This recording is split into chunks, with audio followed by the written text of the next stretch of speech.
नमस्कार, मैं Anuradha Verma astro talk में आपका स्वागत करती हूँ। आज मैं आपको गुप्त नवरात्रों के बारे में बताऊंगी। गुप्त नवरात्रे हमारे पूरे एक साल में 2 बार आते हैं।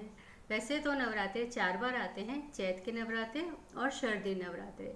इन 2 नवरात्रों में माँ दुर्गा की जो स्वरूप हैं उनकी पूजा की जाती है। और जो गुप्त नवरात्रे होते हैं वो माघ के महीने में और आषाढ़ के महीने में 2 महीनों में आते हैं। इन 2 महीनों में जो गुप्त नवरात्रों में माँ दुर्गा की जो 10 विद्याएं हैं उनकी पूजा की जाती है। ये जो गुप्त नवरात्रे होते हैं इसमें माँ दुर्गा की गुप्त रीति से गुप्त विद्याओं की पूजा की जाती है, इसलिए उनको गुप्त नवरात्रे ही कहा जाता है। इसमें माँ दुर्गा की जो तांत्रिक पूजाएं हैं वो की जाती हैं। जो जिनको तंत्र विद्या सिद्धि करनी है उनके लिए ये समय, ये नवरात्रे बहुत शुभ होते हैं और अपने तंत्र को, अपनी शक्तियों को सिद्ध करने का समय होता है। लेकिन अगर आप खुद भी इन गुप्त नवरात्रों में पूजा करना चाहते हैं तो कर सकते हैं, लेकिन किसी भी तरह की सिद्धि करने की कोशिश मत कीजिएगा, क्योंकि सिद्धि करने के लिए आपको किसी योग्य जानकार व्यक्ति के देख रेख में ही पूजा करनी चाहिए। क्योंकि अगर आप आधी अधूरी पूजा और आधी अधूरी जानकारी के साथ पूजा करते हैं गुप्त नवरात्रों में, तो उसका आपको अच्छे की जगह बुरा फल मिल सकता है, उसमें आपका कुछ नुकसान भी हो सकता है। ये जो 10 महाविद्याएं हैं माँ दुर्गा की, इनका रिलेशन हमारी जन्मपत्री से भी होता है। जो 9 ग्रह हैं उनमें 9 स्वरूप माँ दुर्गा के हैं और 10वां जो स्वरूप है, 10वीं जो विद्या है, जो महाविद्याएं हैं उनके सीरियल में छठी जो महाविद्या है उसको हम लगन मानते हैं। लगन से हमारे से संबंध हमारे शरीर से, हमारे बॉडी से होता है। अगर हमारे को किसी भी तरह की शारीरिक कष्ट है, बीमारी है, या हमको कोई ऐसी तकलीफ है जिसके ठीक होने में हमको कष्ट आ रहा है, या हम किसी की रक्षा चाहते हैं, किसी शत्रु से अपनी रक्षा चाहते हैं, तो इन सब के लिए हमें जो हमारी महाविद्याओं की छठी देवी है उसका नाम है त्रिपुर भैरवी। त्रिपुर भैरवी माँ की पूजा करनी चाहिए।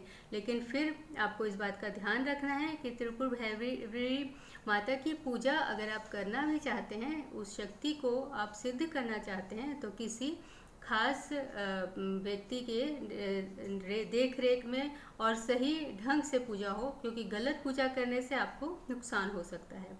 लेकिन इन नवरात्रों में, इन गुप्त नवरात्रों में जो आषाढ़ मास की 22 तारीख से शुरू होंगे, 21 को ग्रहण है और 22 को नवरात्रे शुरू हैं, तो ये भी आप इन नवरात्रों में अगर आप कोई पूजा करना चाहते हैं तो आपके लिए बहुत शुभ समय है। खास तौर पे जिनके घर में दरिद्रता है, पैसे से रिलेटेड प्रॉब्लम रहती है, व्यापार नहीं चलता, नौकरी ठीक से नहीं हो पाती, बार बार लगती है, छूट जाती है, या पैसा सही इस्तेमाल नहीं हो पाता, कोई ना कोई पैसे से संबंधित परेशानी बनी रहती है, उनके लिए एक छोटा सा उपाय है।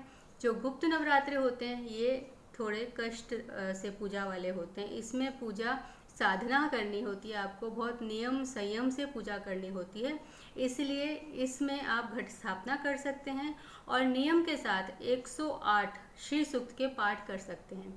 अगर आप श्री सूक्त के 108 पाठ करते हैं, 16 पाठ रोज करेंगे तो 9 दिन में 108 पाठ पूरे हो जाएंगे।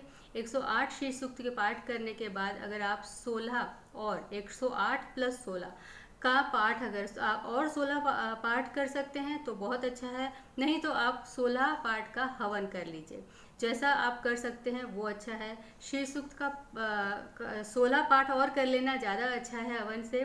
बाकी आपकी जो श्रद्धा हो वैसा आप कर सकते हैं, लेकिन इस पूरे प्रयोग को करने से आपके घर में बेरोजगारी, गरीबी, जितनी भी परेशानी है वो सारी समाप्त हो जाएगी। इस पाठ को आप करें ज़रूर, लेकिन इस चीज़ का ज़रूर ध्यान रखें कि हम जब भी कोई पूजा करते हैं तो उसके बदले में हमें भगवान से कुछ मांगना नहीं है कि अगर मैं ये पूजा कर रही हूँ तो मुझको ये इतने पैसे मिल जाएं या ये व्यापार अच्छा हो जाए। आपको भगवान से प्रार्थना करनी है कि मैं कोई ना कोई ज़रूर ऐसा कोई पाप किया है, कोई गलती है हमारी पिछले जन्म की या इस जन्म की, जिसकी वजह से हमारे सोर्स ऑफ इनकम में रुकावट है, तो उस पाप के लिए क्षमा मांगे। आपको भगवान से पैसा नहीं मांगना है, आपको उस पाप के लिए क्षमा मांगनी है। जब आपका वो पाप कट जाएगा, आपको उस गलती के लिए माफ़ी मिल जाएगी, तो आपके रुके हुए रास्ते अपने आप खुल जाएंगे। आपको जो सज़ा के कारण ये पनिशमेंट मिला है, ये गलती का ये जो सज़ा भुगतने को आपको मिली हुई है, वो ख़त्म हो जाएगी। तो इसलिए आप पूजा करें, पाठ करें, लेकिन बहुत पूरी श्रद्धा के साथ। और मेरे को इस बात का विश्वास है कि जब आप इस पूजा को पूरा कर लेंगे, तो माँ दुर्गा अगले नवरात्रों तक आपको बहुत अच्छा फल देगी। मेरी तरफ से आने वाले नवरात्रों के लिए आपको बहुत बहुत शुभकामनाएं। नमस्कार।